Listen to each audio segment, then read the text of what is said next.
As promised, I'm doing just a short little video on greens. And have some different kinds of greens here. Probably can see it. And some ribbons.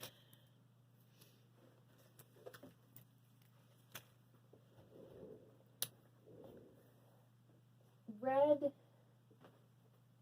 and green are like not accidental colors at Christmas time. The red symbolizes protection and prosperity. And of course the green is the green that's going to come soon, kind of reminding us that, life lives through the winter.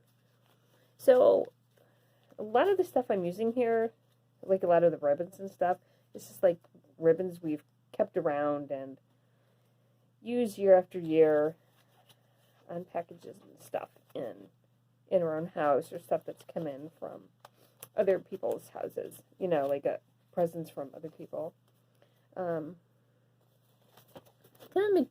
The materials don't matter. It doesn't have to be some special fancy silk ribbon kind of stuff. I also like sometimes to use this kind of ribbon. It's white and red, and this is actually from Target. So I know they still have something similar as I saw this year. So kind of how I do these, and I hang these on the inside of our windows, sometimes on the outside of our garage door, the big house between our inside of our house and the garage. We already have regular Christmas wreaths up on the outside of our house, which serve the same purpose.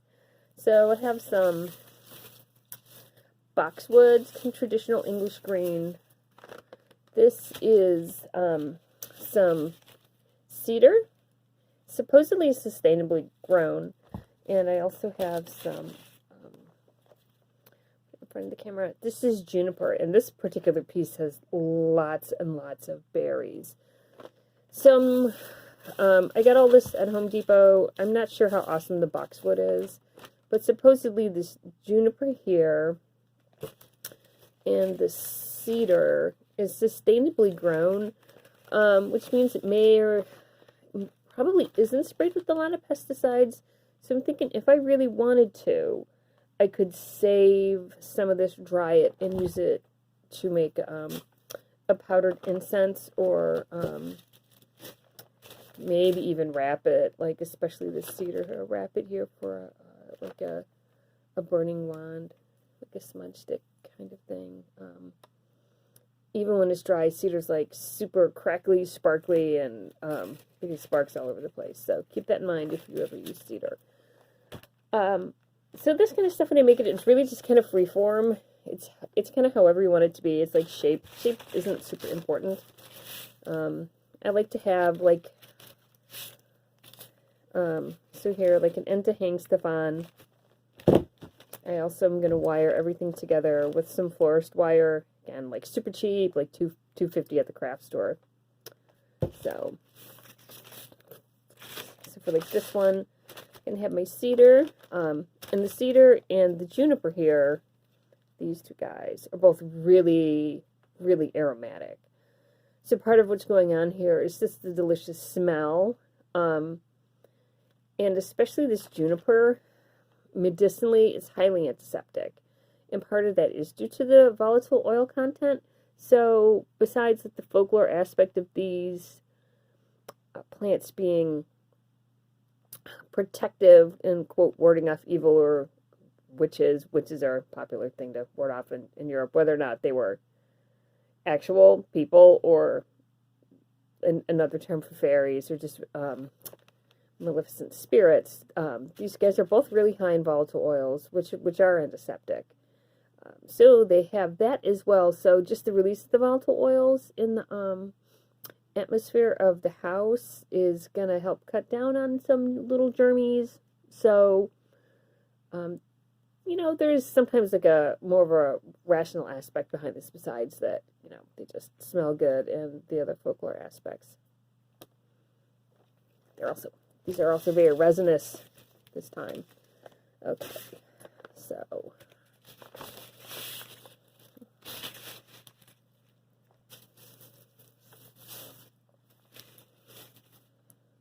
And sometimes I put holly on mine. Last year, the holly berries fell off a little bit, and before I could get them picked up, Dexter, my dog, ate them, and he had to go to the vet. So this year, there's no holly in my little swags here. So there I have a couple pieces of cedar and a piece of juniper here. It's going to trim them so they all hang nice together.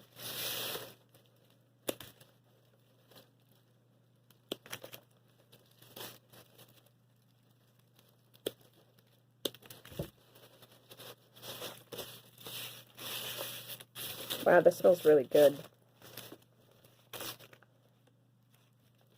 You know, this is all kind of like your own aesthetic. I'm going to wire them up and then trim the tops. And then I'm going to put a red bow around them. So that kind of, it's going to take place, you know, since they don't have holly and holly berries, which, if you have them, they're safe for you to use. That's great. But Dexter will eat anything. I had to pull them all off last year after he did that. After a little trip to the vet. Yeah, Dexter, okay. And you want to make sure you leave a loop for hanging. So I'm going to do that here.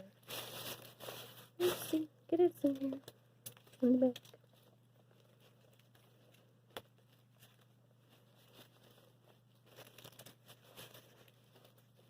And kind of how you want to do that is, yeah, that's up to you.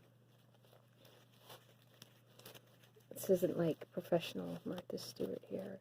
This is more like, it's one of my teachers call dirt witchery, dirt shamanism.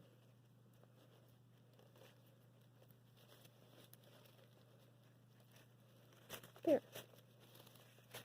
So it's got a little loop, and I'll hang that off the window, like the window sash where it closes. And let's see. I think I'm going to use this. And this also kind of can help hide your little wire job there. And this is just wired ribbon. If you don't have some left over from Christmas, like last year or whatever, you just get, this just comes from like Joann's or Michael's. It's not real expensive. And I have a lot of it, so.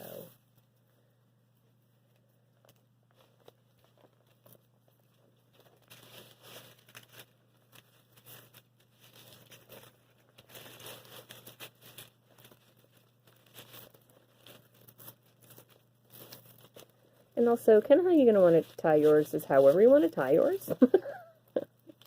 I'm kind of artistic-y, loosey-goosey with like a lot of this stuff.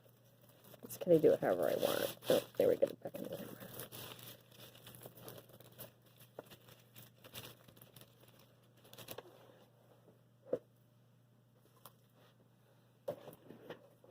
And I'm going to get a pair of regular scissors, cut it. There. Make it pretty. You can pretty yours up too, like however pretty you want it. And then your house too, hang these in, ooh, this smells really good now, because I've been touching it. All those volatile oils are coming out. And then, nice. You can do other things too, like if you had enough of this ribbon, you know, you could like wrap it up, like up here,